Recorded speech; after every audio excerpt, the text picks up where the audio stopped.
What's going on, guys? So it's been a busy week for me. I had a few companies contact me to try out the products, and recently Auxbeam as well. They wanted me to try out their 50-inch curved 5D light bar, which is what I have right here. So that's what I'm gonna do. You know, I'm gonna install it in the truck and see how it goes. I did pick up mounting brackets from eBay. I think they were like 20 bucks for these brackets here, and they are for a 50. Well, they are for this truck, 2014 Silverado, 50-inch curved light bars. So I have that. The light bar itself comes with the hardware. With the relay harness. So I'm gonna open it up and I'll show you guys. So here it is, 50-inch curved, flood on the sides, spot in the center, and it comes with a little instruction booklet, or yeah, I guess some sort of instructions,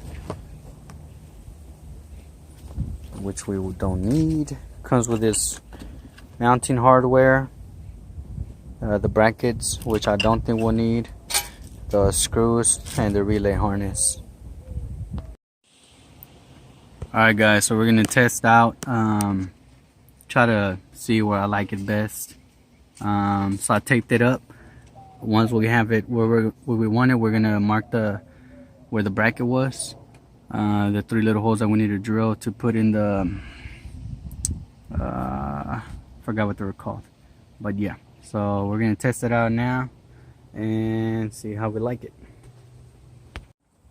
Alright guys, so this is how I set up mine. I like the way it looked. So I measured from, I got my measuring tape and I put it from the tip of here, pressing down here, and I measured 14 1/4. I think it was 14 1/4 to the beginning of the bracket, of the top of the bracket, right there. And I marked my holes. And I got my adequate drill bit, the size of the this, of the back of this piece, which is the rivet that's gonna go into the metal, which has got to be the size of this. So I'm gonna drill that now. And I got my rivet gun already set up with the correct tip for that. So I'm gonna drill that and then I'll show you guys. Alright guys, so the holes are drilled. Now I'm gonna take this tape off. And I never used the rivet gun before, so hopefully I don't mess this up. I am gonna add silicone in here because I don't want any leaks. So I'm gonna add silicone there, and I'm gonna add it to this side as well to prevent leaks. So I'm gonna do that. I'm gonna install this with the rivet gun. Then I'll show you guys once I have the light bar up there what it looks like. Alright guys, there it is. I just gotta hook up the power to it. Looking beastie. Check it out. Pretty simple to do those rivets. It's just simple. So you guys have it. It does have a little wiggle to it. Hopefully when you're driving you don't see the light bouncing up and down. But that's where I put it. I think I didn't want it to stick out way past the roof line.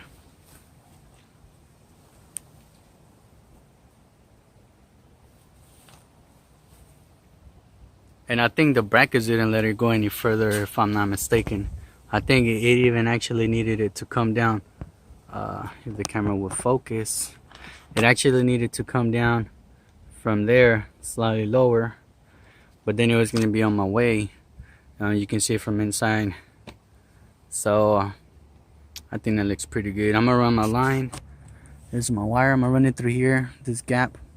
I'm probably gonna actually cut the wire further up, make my connection behind the bracket, and run some thinner lines. Because this one's have a lot of insulation, so just two what are they, 16 gauge? They look like 16 gauge wires. Just my two 16 gauge wires through here. Push them in there, make it cleaner. So that's what I'm gonna do.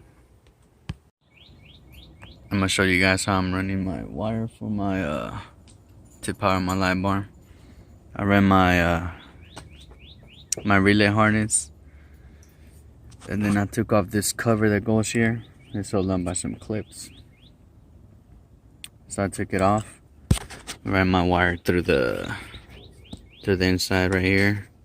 I hooked it up in here to the what do you call it? To the line that pops the hood open. So I hooked it in there, so there, and then I ran my line through here inside the windshield. I mean through the little crack on the windshield, the gap. I mean, all the way up, and I'm gonna solder somewhere behind the bracket. That way you don't see much of anything. Trying to give it a cleaner look. But there you guys, that's how I'm gonna wire it up. I'm gonna run my switch in there. I still haven't decided where I'm gonna put the switch.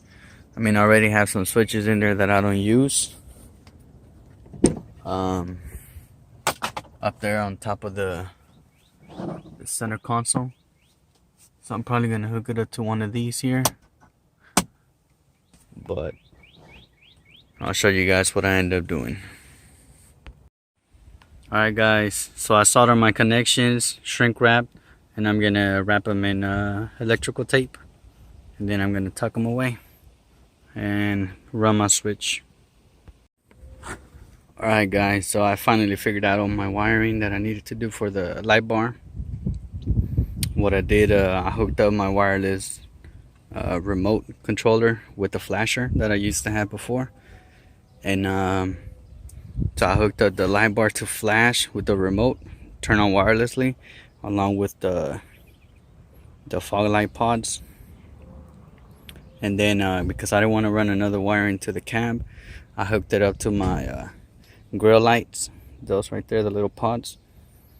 And I put quite a bit of diodes up in here so I can have the correct flow of current. So I got it all hooked up. It was a brain teaser trying to figure out how to hook up everything, but I figured it out. So I'm gonna solder right now and put everything up together, and I'll show you guys the final product. Alright guys, check it out. My little wireless remote. Button A is to turn them on, and button B is for the flashing sequence. I'm not going to press button B because I don't want to change my flashing sequence, but here it goes. You guys can see the alternating fog lights from the light bar. This button, this switch also allows me to leave it solid on or different flashing modes, but that's that. Let me turn on my the switch inside the truck, which, like I said, I hooked it up to my my original switch. And this is a 288 watt light bar, so I hooked it up to my 80 amp relay, which is plenty of power. Solid on, along with those grill lights.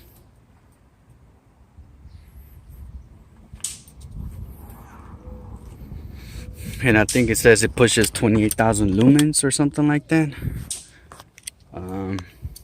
The light itself, it's 24 amps, 23 amps I believe.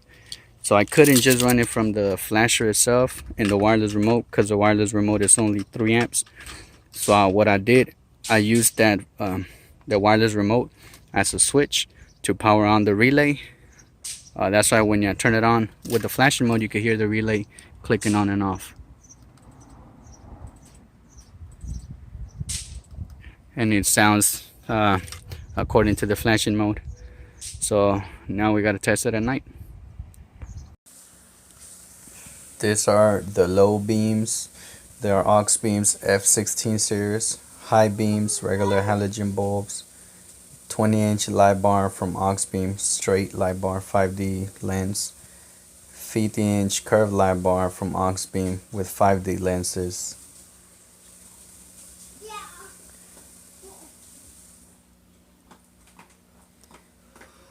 20-inch light bar.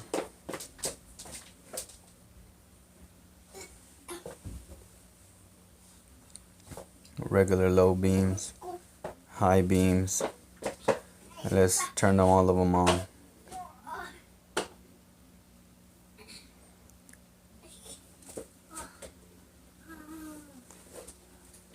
You guys can see how it spreads it out because it's a combo light. And there is some reflection, and that's normal on white trucks from what I've seen on YouTube. So there you guys have it.